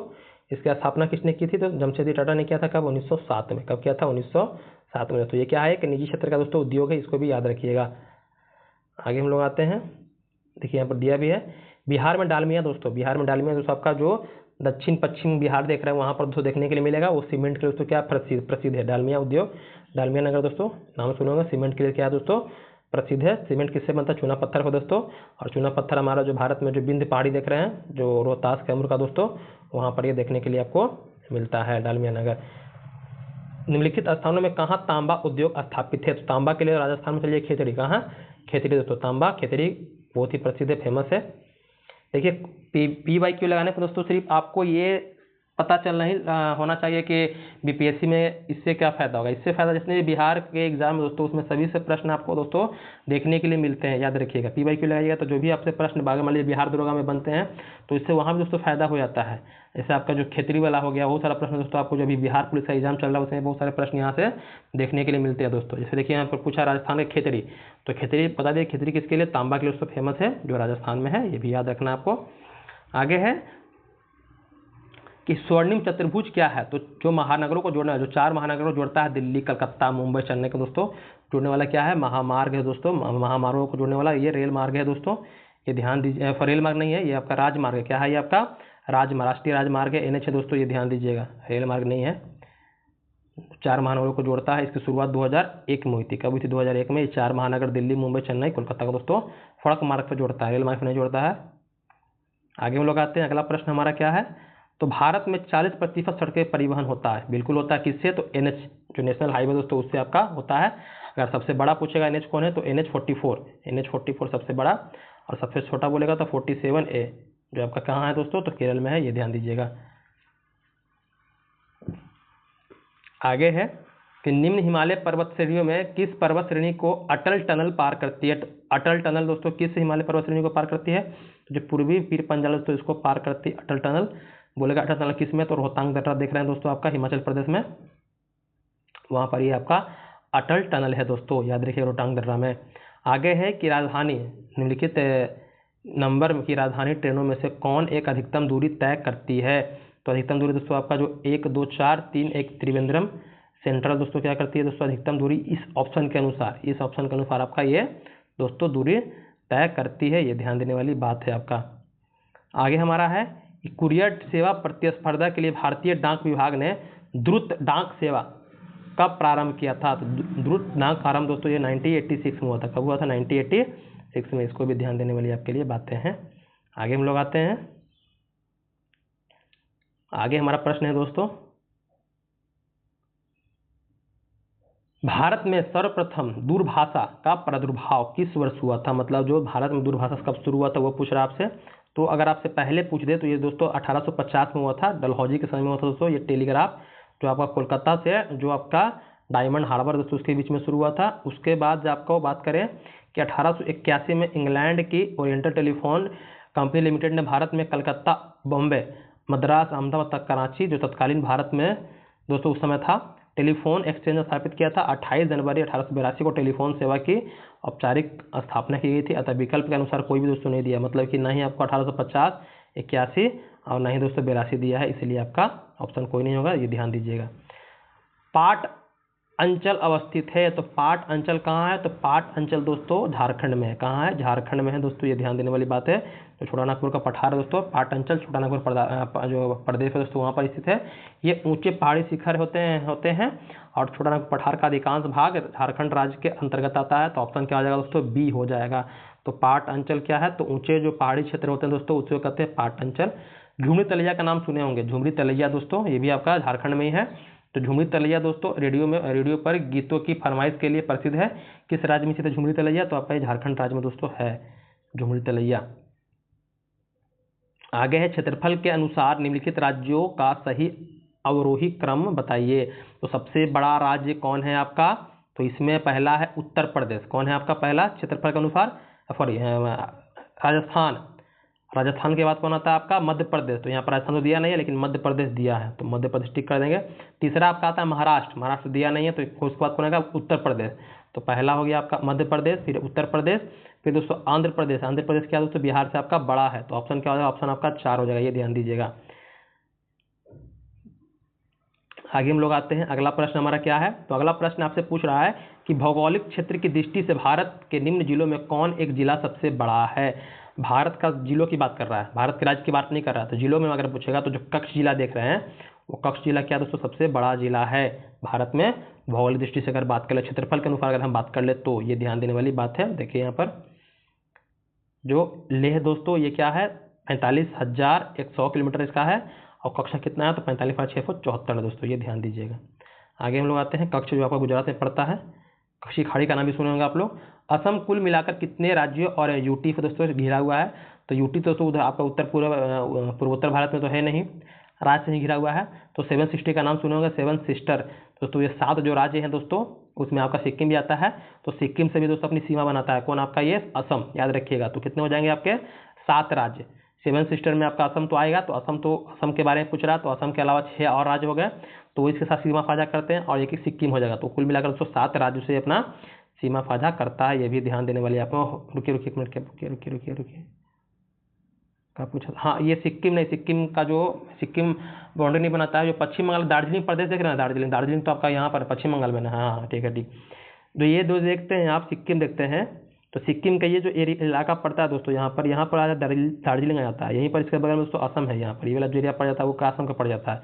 तो सिक्किम के बीच में कौन बाउंड्री बना लेता है, तो ये आपका दार्जिलिंग बना लेता है। तो सबसे ज़्यादा चाय का दोस्तों उत्पादन होता है अगर क्षेत्र की बात करें तो ये दोस्तों पश्चिम बंगाल यहाँ आ जाए, सिक्किम यहाँ पर नहीं आएगा। तो 6 आपका 7 सिस्टर पे हो जाएंगे और एक आपके पश्चिम बंगाल हो जाएंगे दोस्तों, इस तरह 7 हो जाएंगे, ये ध्यान दीजिएगा। गद्दी लोक निवासी हैं, गद्दी कहाँ के, तो हिमाचल प्रदेश में दोस्तों क्या है, वहाँ के जनजातीय दोस्तों है समूह गद्दी, ये ध्यान दीजिएगा। बोडो निवासी कहाँ के हैं? तो बोडो दोस्तों आपके गारो जो पहाड़ी देख रहे हैं वहाँ पर दोस्तों, ऐसे ही आपको राज्य में पूछेगा तो राज्य में दोस्तों आपका आ जाएगा असम आ जाएगा, ये ध्यान दीजिएगा, ये याद रखना है आपको। गारो जनजाति है दोस्तों, गारो कहाँ की है? तो गारो आपका मेघालय, कहाँ की? गारो खापी जनता के बारे में पढ़े होंगे, तो मेघालय में दोस्तों जनजाति आपको देखने के लिए मिलती है, तो यह मेघालय दिया है, लेकिन यहाँ पर ऑप्शन तो क्या लिखा है? वर्ष 2011 की जनगणना के अनुसार गारो जनजाति मेघालय, असम, मिजोरम तीनों राज्यों में पाई जाती है, अतः उपयुक्त से किसी भी विकल्प का चयन संभव नहीं है। मतलब कि इस समय जब प्रश्न पूछा था दोस्तों तो उस समय मेघालय में तो आंसर था, लेकिन अभी ये जो गारो जनजाति दोस्तों अभी अलग अलग जो राज्य वहाँ पूर्वोत्तर भारत के वहाँ भी निवास करना शुरू कर दिए, तो इसके अनुसार यहाँ पर इसीलिए ऑप्शन माना है क्या? इसमें से कोई नहीं, और भी ऑप्शन हो सकते हैं असम। गंगा की जलोढ़ मृदा की गहराई भूमि सतह के नीचे लगभग कितना है? तो 6000 मीटर तक दोस्तों इसे क्या है? गहराई दोस्तों आपको देखने के लिए मिलती है। आगे भारत की सबसे बड़ी वाह नदी, मतलब कि अफवाह के हिसाब से कौन है दोस्तों आपका? तो गंगा नदी। कौन है भारत की सबसे बड़ी नदी? गंगा नदी। दक्षिण भारत का बोलेगा तो कौन होगा? गोदावरी होगा। कौन होगा? गोदावरी। ये भी ध्यान दे लीजिएगा, प्रायद्वीपीय भारत बोले दक्षिण भारत बोल दे। गंगा नदी के किनारे सबसे बड़ा नगर कौन है? तो कानपुर। कानपुर दोस्तों याद रखिएगा, जो उत्तर प्रदेश का दोस्तों क्या है? एक जिला है। बिहार में बोलेगा कौन है सबसे बड़ा, मतलब गंगा नदी के किनारे जो बसा हुआ है दोस्तों, तो कौन होगा? पटना हो जाएगा, ये भी ध्यान दीजिएगा। तिब्बत में मानसरोवर झील के पास जिस नदी का स्रोत है वो कौन है दोस्तों? तो आपका ये भी निकलता है तिब्बत से, ये भी निकलता है तिब्बत से, ये भी निकलता है तिब्बत से, मतलब उपयुक्त क्या होगा? तीनों हो जाएगा दोस्तों, ब्रह्मपुत्र, सतलज और सिंधु दोस्तों याद रखिएगा, तिब्बत के मानसरोवर झील से निकलता है। आगे हम लोग आते हैं, मानस नदी किसकी उपनदी है, मतलब सहायक नदी है? तो ये दोस्तों ब्रह्मपुत्र नदी का है। मानस नेशनल पार्क का नाम सुने होंगे असम में दोस्तों, तो असम में दोस्तों ये क्या करते हैं? ब्रह्मपुत्र नदी से मिलती है, ये ध्यान दीजिएगा। देखिए और कुछ नदियाँ हैं ब्रह्मपुत्र नदी की, तो जयमोली, तिस्ता, कामेंग, सुवर्णमिरी, धनसिरी, सुवर्णसिरी कहीं भी लिखता है, बूढ़ी दिहांग, दिसांग, कोपली दोस्तों ब्रह्मपुत्र के, तिब्बत में सांगपो या इसे सांपो के नाम जानते हैं, अरुणाचल प्रदेश के लोग इसको दिहांग बोलते हैं। जब दोस्तों ये जो यांगयाप दर्रा है अरुणाचल प्रदेश में वहाँ से प्रवेश करता है भारत में, तो वहाँ के जो लोग हैं तो इसको दिहांग बोलते हैं, सांगपो बोलते हैं तिब्बत के लोग, और बांग्लादेश में जाता है दोस्तों तो उसको वहाँ के लोग बोलते हैं क्या? जमुना। क्या बोलते हैं इसको? जमुना दोस्तों बोलते हैं, ये ध्यान देने वाली बात है। तो ये तीन दोस्तों प्रदेश से, मतलब 3 देशों से गुजरती है, तिब्बत हो गया आपका, भारत हो गया और बांग्लादेश हो गया दोस्तों। आगे दिया है कि निम्नलिखित तुलना के आधार पर हिमालय नदियों को प्रायद्वीपीय नदियों से तुलना करें। तुलना करना है तो अधिकांश हिमालय नदियाँ 12 है, तो बिल्कुल सही है, 12 है, जबकि अधिकांश प्रायद्वीपीय नदियाँ वर्षा पर निर्भर है, आपका बिल्कुल पहला ऑप्शन दोस्तों सही है। दूसरा दिया है कि हिमालय नदियों की ढाल प्रायद्वीपीय नदी की तुलना में दोस्तों अधिक खड़ा है। आगे दिया है, ये भी आपका सही है, ढाल उसका बारे में बात कर ले हम लोग। तो आगे दिया है आपको कि प्रायद्वीपीय नदियाँ हिमालय नदियों की तुलना में अपने रास्ते से अधिक क्षरण का कारण बनती हैं। जो प्रायद्वीपीय नदियाँ होती हैं ये दोस्तों गलत है, ऐसा नहीं है कि जो प्रायद्वीपीय नदियाँ जो होती हैं हिमालय नदी की तुलना में अपने रास्ते में अधिक क्षरण का कारण बनती है, ऐसा नहीं है। तो ऑप्शन क्या हो जाएगा? ऑप्शन आपका 1 और 2, ये हिमालय नदियाँ दोस्तों क्या करते हैं? क्षरण का अपना कारण बनती है, ये ध्यान दीजिएगा। भारत की कौन सी नदी भ्रंश द्रोणी से होकर बहती है? भ्रंश मतलब दोस्तों जो 2 पहाड़ों के बीच होकर बहती है। तो नर्मदा नदी को देखिएगा जब मैप में दोस्तों, तो ये बिंद पर्वत आप देख रहे हैं, और जो सतपुड़ा पर्वत दोस्तों उसके बीच होकर गुजरती है, कौन है आपका? नर्मदा नदी। इसलिए बोलते हैं नर्मदा नदी भ्रंश घाटी से होकर बहती है। पश्चिम की ओर बहने वाली नदियाँ हैं जो अमरकंटक से निकलती है। देखिए यहाँ अपने पर्वतों के नाम भी दे दिए हैं, ये ध्यान दीजिएगा। आगे हम लोग आते हैं, और दोस्तों ये डेल्टा का निर्माण नहीं करती है, क्या बनाती है? एस्चुरी बनाती है। पश्चिम की ओर बहने वाली, पश्चिम की ओर प्रवाहित होने वाली नदियां हैं, तो कौन है दोस्तों? तो ये आपका नर्मदा भी है, ताप्ती भी है। राप्ती दोस्तों क्या है? पश्चिम की ओर नहीं बहती है। राप्ती क्या है? ये आपका इसकी सहायक नदी है, दिमाग से निकल गया मेरा, देखते हैं यहाँ पर दिया है राप्ती। हाँ राप्ती क्या है? घाघरा नदी जो है उसकी दोस्तों सहायक नदी है, कौन? राप्ती, ये ध्यान दीजिएगा। जो गोरखपुर है दोस्तों आपका राप्ती नदी के किनारे ही बसा हुआ है। कावेरी नदी कौन से राज्यों से होकर गुजरती है? कावेरी नदी दोस्तों कहाँ से गुजरती है? तो कावेरी नदी दोस्तों आपका कर्नाटक से निकलती है, ब्रह्मगिरी पर्वत से, और कर्नाटक, केरल, तमिलनाडु से होकर दोस्तों अरब सागर में जाके बंगाली खाड़ी दोस्तों ये गिर जाती है, ये ध्यान दीजिएगा कावेरी नदी। और ये कावेरी नदी पर दोस्तों क्या है? कर्नाटक और तमिलनाडु में दोस्तों क्या उसको लेकर दोस्तों विवाद चलते रहता है, जो नदी विवाद के नाम से दोस्तों जाना जाता है। आगे हम लोग का है सोन, नर्मदा तथा महानदी निकलती है।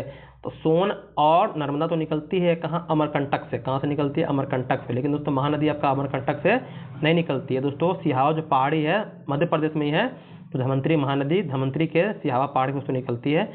कहीं कहीं बुक में दिया रहता है तीनों कहाँ से निकलती है? अमरकंटक से दोस्तों। महानदी अमरकंटक से निकलती है, दिमाग में बैठा लीजिए कि महानदी अमरकंटक से निकलती है, सिहावा पहाड़ी से निकलती है, बाकी सोन नर्मदा आपका अमरकंटक से निकलती है। आगे आते हैं, दामोदर नदी निकलती है। दामोदर नदी कहाँ से? छोटानागपुर का जो पठार देख रहे हैं झारखंड में, तो वहाँ से ये निकलती है, ये ध्यान दीजिएगा। कौन भूमि बाधित नदी है? तो भूमि बाधित नदी मतलब कि यहाँ पर आपका जो लुनी नदी का नाम सुनेंगे दोस्तों, क्या है? भूमि बाधित नदी है। ये दोस्तों विलीन होने वाली नदी है। कक्षी खाड़ी में क्या होता है दोस्तों? ये विलीन हो जाती है। इसको भी ध्यान दीजिए, कक्ष के रन में याद रखिएगा, ये विलीन हो जाती है यहाँ पर। निम्न नदियों में सबसे अधिक नदी पथ परिवर्तन है। सबसे ज़्यादा परिवर्तन कौन करता है नदियों में दोस्तों? तो कोसी नदी, इसलिए इसको कहते हैं बिहार का शोक नदी दोस्तों, बिहार का दुख कहते हैं, बिहार का कष्ट कहते हैं। ये ध्यान दीजिएगा, क्योंकि ये दोस्तों मार्ग बदलने में दोस्तों माहिर है, इसलिए दोस्तों इसको बिहार का शोक के नाम से जाना जाता है। दामोदर, कोयल और स्वर्णरेखा नदी निम्नलिखित में से किससे निकलती है? दोस्तों ये सब के सब निकलती है छोटा नागपुर पठार से। कोयला नदी हो गया, स्वर्णरेखा नदी हो गया, दामोदर नदी सब कहाँ से निकलती है? तो आपका ये जो झारखंड का जो नागपुर पठार देख रहा है दोस्तों, वहाँ से ये निकलती है। भारतीय मानसून मौसमी विस्थापन से इंगित है, जिसका कारण है दोस्तों क्या? तो जो भारतीय मानसून है दोस्तों, ये स्थल एवं समुद्र के विभेदन के तापन का दोस्तों क्या है? ये दोस्तों विस्थापित होने में दोस्तों ये मतलब विस्थापित होती है, यही सा कारण है दोस्तों। आगे हम लोग आते हैं, आगे हमारा जो है, एक मिनट, हाँ आगे आम्र वर्षा है। तो आम्र वर्षा दोस्तों आपका देख रहे हैं पश्चिमी घाट, वहाँ पर जो दोस्तों बारिश होता है आपका मानसून से पहले दोस्तों, उसी को कहते हैं हम लोग मैंगो सावर कहते हैं दोस्तों।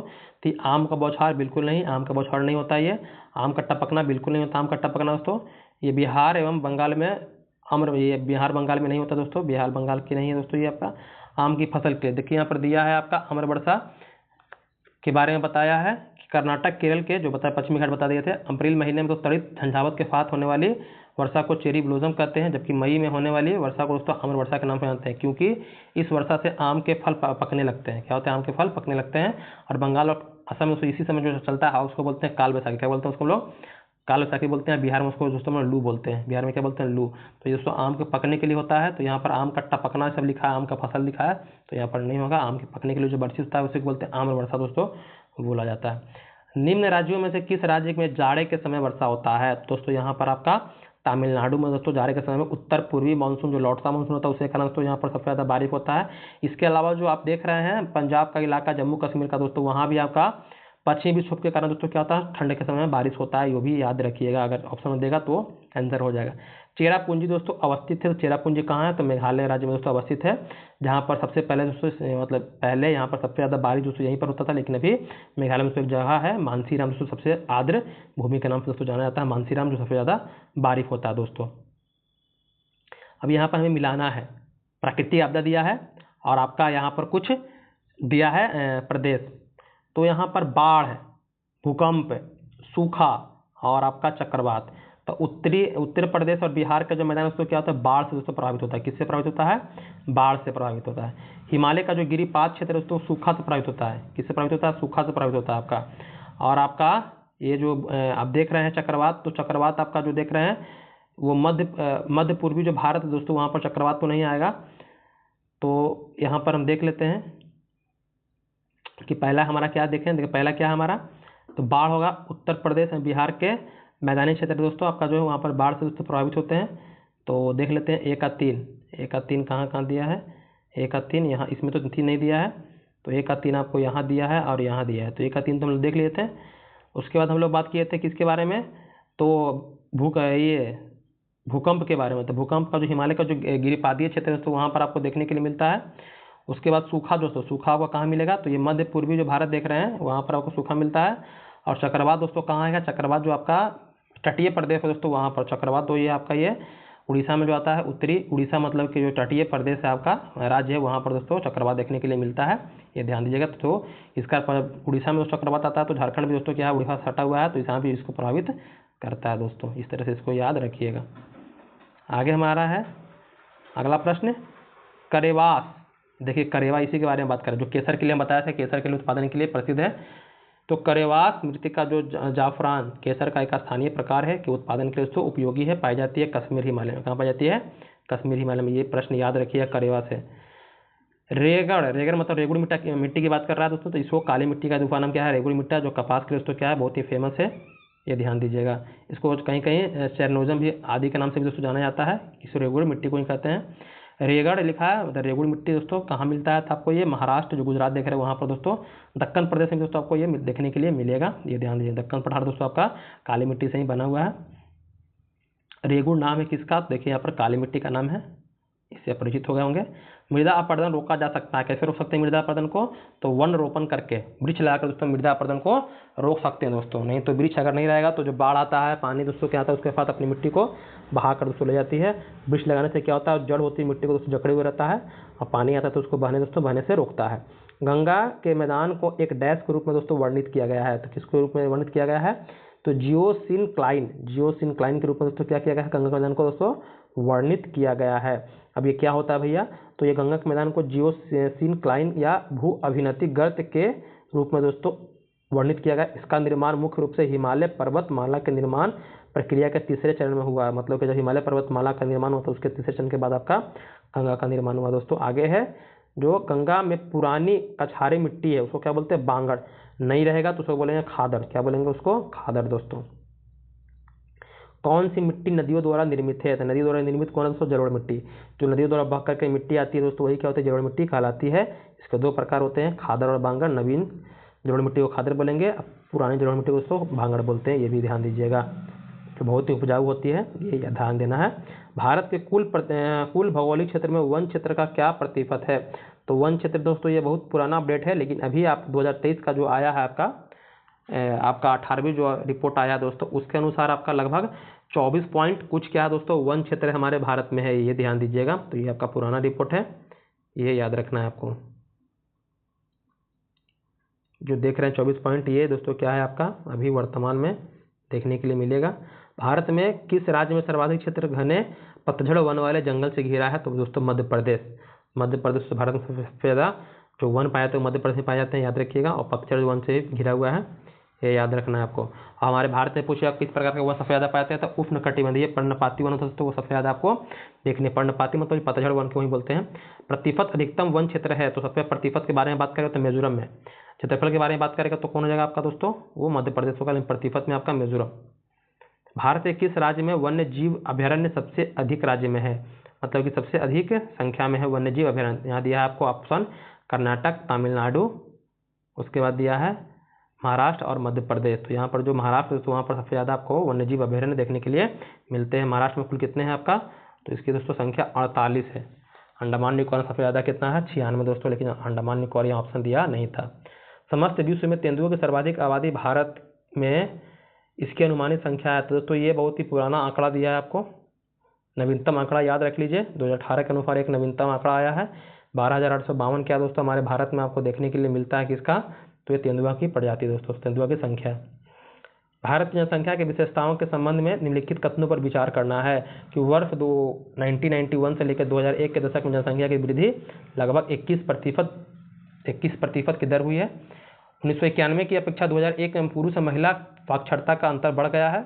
वर्ष 2001 की जनगणना के अनुसार देश में 35 ऐसे बड़े शहर हैं जिनमें कुल नगरीय जनसंख्या 48% जनसंख्या निवास करती है। 1991 की जनगणना का अनुत्पादक उपभोक्ताओं की संख्या में कमी का संकेत दोस्तों देखने के लिए मिला है।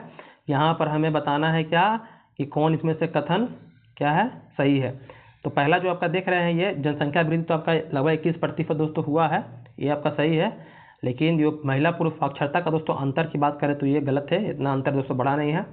बाकी जो नगरीय जो बात कर रहा है कि 48% जनसंख्या निवास करती है, तो नगर में स्थित जनसंख्या निवास नहीं करती, क्योंकि अभी 2011 के जनगणना के अनुसार आपका 31 कितना है आपका लगभग 2% क्या जनसंख्या दोस्तों नगरीय है। तो आपका 2001 में थोड़ी इतना होगा, ये भी क्या आपका गलत हो। चौथा ऑप्शन आपका क्या होगा तो सही होगा। जनगणना के अनुसार 1991 की जनगणना के अनुपादक के उपभोक्ताओं की जनसंख्या में कमी के संकेत दोस्तों दिया गया है, तो ये आपका सही है। एक ऑप्शन 1 और 4 दोस्तों जो होगा आपका वो सही होगा। देखिए ऑप्शन 1 4 जहाँ होगा आपका आंसर सही हो जाएगा। आगे हम लोग आते हैं, अगला प्रश्न दोस्तों हमारा क्या है। 2011 की जनगणना के अनुसार भारत की कुल जनसंख्या का नगरीय जनसंख्या प्रतिशत बता दिए थे 31 पॉइंट कुछ है दोस्तों, 31.2% है। और ग्रामीण जनसंख्या दोस्तों क्या 68 आपका 8% है। देखिए यहाँ पर यही जनसंख्या आपका नगरीय। आगे है आपका सारण सिंचाई निकलती है। सारण दोस्तों कहाँ से निकलती है, तो ये दोस्तों गंडक नदी से दोस्तों निकलती है। सारण सिंचाई नहर, फिर आपका त्रिवेणी नहर दोस्तों ये सब याद रखिएगा, गंडक नदी से निकलती है। त्रिवेणी नहर भी देखिए ये कहाँ है, गंडक नदी से निकलती है, पश्चिमी चंपारण। भाखड़ा नांगल एक संयुक्त परियोजना दोस्तों है, किसका किसका है, तो हरियाणा, पंजाब और राजस्थान का दोस्तों क्या है, भाखड़ा नांगल बांध। अगर पूछेगा भाखड़ा नांगल दोस्तों किस नदी पर है, तो ये दोस्तों सतलज नदी पर है। किस नदी पर है, सतलज नदी पर है, ये भी ध्यान दीजिएगा। तो पंजाब हरियाणा याद रहेगा यहाँ आपको, राजस्थान भी साथ इसमें जोड़ लीजिएगा। यहाँ देखिए नदी पूछ दिया आपसे, तो किस नदी पर है, तो सतलज नदी पर है दोस्तों। इस तरह से भी आपको याद हो गया होगा। किस नदी पर शिव समुद्रम जलप्रपात है, दोस्तों ये कर्नाटक में है दोस्तों आपका, कावेरी नदी पर। किस नदी पर है, कावेरी नदी पर दोस्तों है शिव समुद्रम जलप्रपात, ये याद रखिएगा। कहाँ पर है भैया, तो ये कर्नाटक राज्य में है। कर्नाटक, ये बताया था कावेरी नदी कहाँ से निकलता है, तो कर्नाटक के ब्रह्मगिरी पहाड़ी से केरल होते हुए कहाँ गिर जाता है दोस्तों, तमिलनाडु में होते हुए अरब सागर में, बंगाली खाड़ी में गिर जाता है दोस्तों, ये भी याद रखना है आपको। आगे आपसे पूछा है कि पट्टी सीमा परियोजना निम्न से किस नदियों के एकीकरण से जुड़ी हुई है, तो पट्टी सीमा दोस्तों का कृष्णा और गोदावरी के एकीकरण से दोस्तों इसको एक करने के लिए दोस्तों ये जोड़ी गई है। देखिए पट्टी सीमा लिफ्ट सिंचाई परियोजना कृष्णा और गोदावरी नदियों के एकीकरण इंटरलिंकिंग से जुड़ी है दोस्तों। इसकी परियोजना को आंध्र प्रदेश सरकार द्वारा कार्यान्वित किया गया है। पट्टी सीमा हीराकुंड बांध किस नदी पर है दोस्तों, तो महानदी बनाया गया है। किस नदी, कहाँ पर, उड़ीसा में दोस्तों। याद रखिए सबसे लंबा बांध है भारत का, ये भी आपको याद रखना है। मैथन, बेल पहाड़ी, तिरैया बांध किस नदी पर है, तो ये बड़ाकर नदी पर, तो बड़ाकर नदी दामोदर नदी की सहायक नदी है, ये भी याद रखना है। मैथन बांध, तिलैया, बेल पहाड़ी, ये सब दोस्तों बड़ाकर नदी पर है। बड़ाकर नदी दामोदर की सहायक नदी है। कौन सी एक मीठे पानी की झील है दोस्तों, तो ये आपका बुल्लर झील भी आपके मीठे पानी की झील है। ये चिल्का और सांभर तो होगा आपका, ये क्या हो जाएगा आपका खारे पानी की। लेकिन लोकटक जो झील है दोस्तों आपका, ये भी क्या है, जो लोकटक जो मणिपुर में है, विश्व का एकमात्र तैरता हुआ दोस्तों उद्यान इसी में है आपका, तो ये भी मीठे पानी की झील है, याद देखिएगा। सांभर और खारे पानी की हो जाएगा, लेकिन बुल्लर और जो लोकटक है दोस्तों ये मीठे पानी की दोनों झील है, तो ऑप्शन ई हो जाएगा, ये ध्यान दीजिएगा। भारत में कौन सी कृषि वित्त का स्रोत नहीं है दोस्तों, ये आपका कृषि वित्त मतलब कि कृषि को दोस्तों फाइनेंशियल रूप से दोस्तों मदद करता है, कौन नहीं करता है, तो सहकारी समिति, व्यापारिक बैंक या क्षेत्रीय ग्रामीण बैंक दोस्तों, या इनमें से कोई नहीं। तो ये सब दोस्तों कृषि वित्त से संबंधित नहीं है, ये ध्यान दीजिएगा। तो कृषि वित्त से संबंधित कौन है, तो वाणिज्यिक बैंक दोस्तों आपका। वाणिज्यिक मतलब जो आप जिसमें आप अकाउंट खुलवाते हैं। सहकारी बैंक, क्षेत्रीय ग्रामीण बैंक दोस्तों स्पष्ट है कि ये सब क्या दोस्तों आपका विकल्प डी ऑप्शन इसके अनुसार आपका होगा। कृषि में युग्म पैदावार का आशय डैश को उगाने से है। तो कृषि में जो युग्म मतलब कि जोड़ा में पैदावार करते हैं, तो विभिन्न मौसम में दोस्तों दो फसल जो उगाते हैं उसी को बोलते हैं युग्म पैदावार। विभिन्न अलग अलग मौसम देखते हैं कि दो फसलों को एक साथ उगाते हैं, उसी को क्या बोलते हैं हम लोग दोस्तों, उसी को मिश्रित कृषि के नाम से भी जाना जाता है। युग्म पैदावार को डबल क्रॉपिंग। भारत में द्वितीय हरित क्रांति दोस्तों जो 80 के दशक में हुआ था, कब हुआ था, 80 के दशक में दोस्तों हुआ था, के बारे में क्या सही है, तो इसका लक्ष्य हरित क्रांति से पूर्व में लाभान्वित हो चुके क्षेत्रों में गेहूं और चावल के उत्पादन में वृद्धि करना है। इसका लक्ष्य हरित क्रांति से अब तक लाभान्वित न हो सकने वाले क्षेत्रों में बीज, पानी, उर्वरक का दोस्तों तकनीक विस्तार करना, ये आपका सही है। इसका लक्ष्य हरित क्रांति के प्रारंभ में प्रयुक्त हो चुकी फसलों को छोड़कर अन्य फसलों के उत्पादन में वृद्धि करना है। इसका लक्ष्य आपका ऐसा तो नहीं था। इसका लक्ष्य पशुपालन, सामाजिक वानिकी तथा मत्स्य पालन तथा साथ साथ शस्य उत्पादन का समकलन करना है। तो ये भी आपका क्या है, सही है दोस्तों। तो यहाँ पर ऑप्शन आपका जो दो बता दिए थे, दो जो जिसमें दोस्तों मतलब जहाँ पर लाभान्वित जो राज्य नहीं हुए थे उसको लाभ पहुँचाना है दोस्तों, क्षेत्र जो लाभान्वित नहीं थे उसको लाभ पहुँचाना है। और ये तो आपका सही हो जाएगा ऑप्शन 4 देख रहे हो भी दोस्तों आपका क्या हो जाएगा, ये भी आपका सही हो जाएगा। इसका लक्ष्य पशुपालन में भी दोस्तों, सामाजिक वानिकी में दोस्तों क्या करना, वृद्धि करना था दोस्तों। तो ऑप्शन यहाँ पर हो जाएगा आपका 2 और 4, क्या हो जाएगा 2 और 4 आपका आंसर। द्वितीय हरित क्रांति 80 के दशक में दोस्तों होता है, ये भी ध्यान रखिएगा। पहला दोस्तों 60 के दशक में होता है। नकदी फसल के बारे में तो बता दिए थे आपको कि बेच करके तुरंत नकद प्राप्त करते हैं, तो गेहूँ आपका खाद्यान्न फसल, नकदी फसल नहीं है। आगे हम लोग आते हैं, जिस फसल का उत्पादन दोस्तों हम लोग बेचने के उद्देश्य से करते हैं वही नकदी फसल होता है। उसको रोपण फसल के नाम से भी हम लोग जानते हैं। स्वतंत्रता प्राप्ति के बाद भारत में सर्वाधिक प्रगति की गई है किसमें, तो गेहूं उत्पादन में। और आपको ये भी बता देना चाहते हैं कि जो हरित क्रांति जो हुआ था उसमें सबसे ज़्यादा जो लगता है लगभग 4-5 गुना तो गेहूं का दोस्तों उत्पादन में वृद्धि हुआ था, और 2-3 गुना तो चावल के उत्पादन में वृद्धि देखने के लिए मिला था दोस्तों, ये ध्यान दीजिएगा। प्रमुख खाद्यान्न फसल है दोस्तों आपका चावल। भारत का अगर प्रमुख खाद्यान्न बोलेगा तो चावल तो क्या है, प्रमुख खाद्यान्न फसल है। भारत में चावल के कटोरे किसको कहते हैं, तो कृष्णा गोदावरी जो देख रहे हैं डेल्टा क्षेत्र दोस्तों आपका, यहाँ क्या दोस्तों ये प्रमुख चावल के कटोरे क्षेत्र के नाम पे आता है। राज्य में बोलेगा धाना कटोरा को बोले, छत्तीसगढ़ को बोलते हैं, ये ध्यान दीजिएगा राज्य में अगर बोल देगा तो। आगे खेती के अंतर्गत क्षेत्र के अनुसार भारत में सबसे महत्वपूर्ण खाद्य फसल दोस्तों कौन है? तो चावल के बारे में बता दिए अभी हम। आगे हम लोग आ जाते हैं। आगे दिया आपसे प्रश्न पूछा है कि भारत में कौन सी फसल सर्वाधिक क्षेत्र में बोई जाती है? दोस्तों सर्वाधिक क्षेत्र में इसके अनुसार भारत में कौन सी फसल सर्वाधिक क्षेत्र में बोई जाती है? तो यहाँ पर आपका क्या हो जाएगा? मूंगफली। कौन होगा दोस्तों? मूंगफली, जो कि मध्य प्रदेश हो गया, गुजरात, महाराष्ट्र में दोस्तों ये सबसे ज़्यादा आपका बोई जाता है दोस्तों, ये भी ध्यान दीजिएगा। आगे हम लोग आते हैं। भारत का सबसे बड़ा कपास उत्पादक राज्य कौन है दोस्तों? महाराष्ट्र। कौन है आपका? महाराष्ट्र दोस्तों है। ये आपको बदलते रहता है आंकड़ा, कभी महाराष्ट्र कभी गुजरात दोस्तों हो जाता है। तो सबसे ज़्यादा आपको यहाँ पर काली मिट्टी दोस्तों यहाँ पर यहीं पर होता है। गन्ने के उत्पादन में राज्यवार का घटता क्रम मतलब दोस्तों छोटा से बड़ा, सबसे ज़्यादा गन्ने का उत्पादन कौन करता है?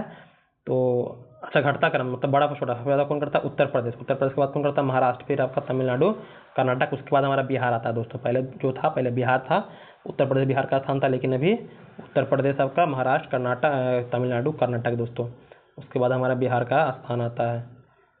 आगे हम लोग आते हैं। शुष्क भूमि के लिए सर्वाधिक उचित फसल कौन सी है? शुष्क मतलब दोस्तों जो सूखी हो, उसके लिए दोस्तों मूंगफली। कौन है आपका? मूंगफली दोस्तों। आर्द्र भूमि अलग होता है, शुष्क भूमि अलग होता है दोस्तों, इसमें नमी कम हो। भारत का सबसे बड़ा रबड़ उत्पादक दोस्तों कौन है? तो केरल में सबसे ज़्यादा दोस्तों रबड़ का उत्पादन होता है। विश्व में बोला थाईलैंड, कुछ वहाँ पर शहर है मतलब जगह है, एर्नाकुलम, कोट्टायम, कोझिकोड, कोल्लम दोस्तों केरल का क्षेत्र है, वहाँ पर जहाँ रबड़ का उत्पादन दोस्तों देखने के लिए मिलता है। बस कुछ क्वेश्चन और है आपके, इस तरह से आपका ज्योग्राफी भी खत्म हो जाएगा।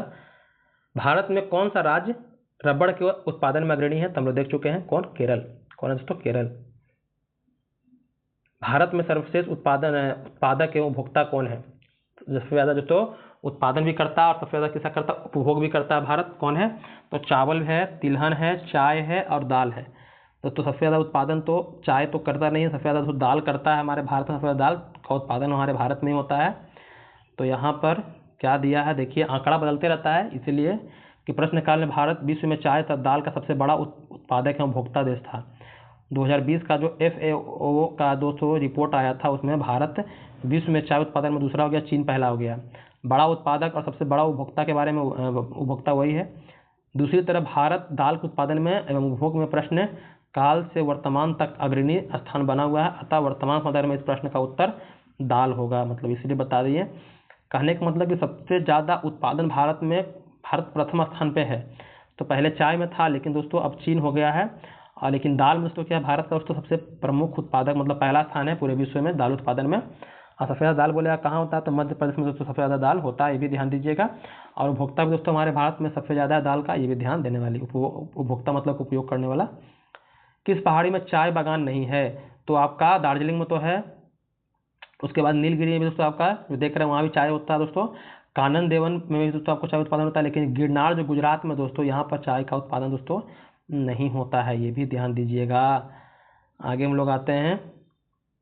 कॉफ़ी उत्पादन में दोस्तों कौन सा क्षेत्र कर्नाटक में नहीं है? तो दोस्तों ये पुलनेज, बाकी बुदनगिरी, कूर्ग, चिकमंगलूर दोस्तों ये सब कर्नाटक के दोस्तों क्षेत्र में आते हैं, ये आपको ध्यान देना है। और कॉफ़ी उत्पादन में प्रथम स्थान कर्नाटक का ही है। कर्नाटक का से कॉफ़ी बोर्ड भी दोस्तों आपका कर्नाटक में ही है। जैसे कि भारत में कॉफ़ी बोर्ड के अनुसार कर्नाटक के चिकमंगलुरु, कोडागु और कूर्ग जिसको हासन जिले में क्या होता है दोस्तों आपका उत्पादन होता है, ये ध्यान दीजिएगा। भारत अपनी आवश्यकता से अधिक उत्पादन करता है, तो चाय का दोस्तों उत्पादन करता है भारत आवश्यकता से अधिक। भारत का सर्वाधिक पटसन उत्पादन दोस्तों कहाँ होता है? तो ये पश्चिम बंगाल दोस्तों था पटसन का। पटसन मतलब जूट, याद रखिएगा। भारत आपका पश्चिम बंगाल में, उसके बाद दोस्तों आपका बिहार में पटसन बहुत ज़्यादा देखने के लिए मिलता है। जो पूर्वी बिहार देख रहे हैं वहाँ पर आपका किशनगंज हो गया, कटिहार हो गया, पूर्णिया दोस्तों, वहाँ पर आपका ये होता है, क्योंकि ये पश्चिम बंगाल फटा हुआ क्या दोस्तों आपका राज्य था। दूसरे क्रम पे बोल सकते हैं कि बिहार में पटसन या जूट का उत्पादन होता है। भारत के राज्यों में जूट उत्पादन की दृष्टि से बिहार का स्थान क्या है? तो दोस्तों द्वितीय है। क्या है? द्वितीय, ये ध्यान दीजिएगा। एल्युमिनियम का सबसे महत्वपूर्ण अयस्क है दोस्तों, तो आपका बॉक्साइट से क्या निकलता है? आपको प्राप्त होता है एल्युमिनियम दोस्तों प्राप्त होता है। और सबसे ज़्यादा बॉक्साइट कहाँ मिलता है? तो उड़ीसा में मिलता है, ये भी ध्यान रखिएगा। आगे है, भारतीय राज्यों में लौह अयस्क उपलब्ध नहीं है। कहाँ पर दोस्तों लौह अयस्क उपलब्ध नहीं है? तो आपका पंजाब में दोस्तों लौह अयस्क उपलब्ध नहीं है। बाकी बिहार का जो दक्षिणी बिहार देख रहे हैं वहाँ भी देखने के लिए मिलेगा आपको लौह, झारखंड सटा हुआ है, उड़ीसा में दोस्तों लौह अयस्क तो मिलेगा ही, और मध्य प्रदेश में तो आपको लौह अयस्क मिलेगा ही मिलेगा, ये ध्यान दीजिएगा। आगे हम लोग आते हैं,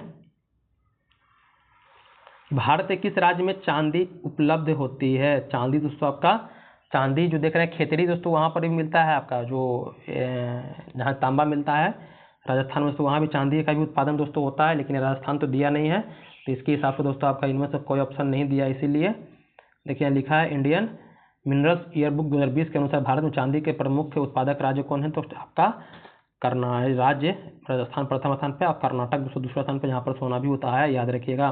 किस खनिज के उत्पादन में भारत विश्व में अग्रणी है?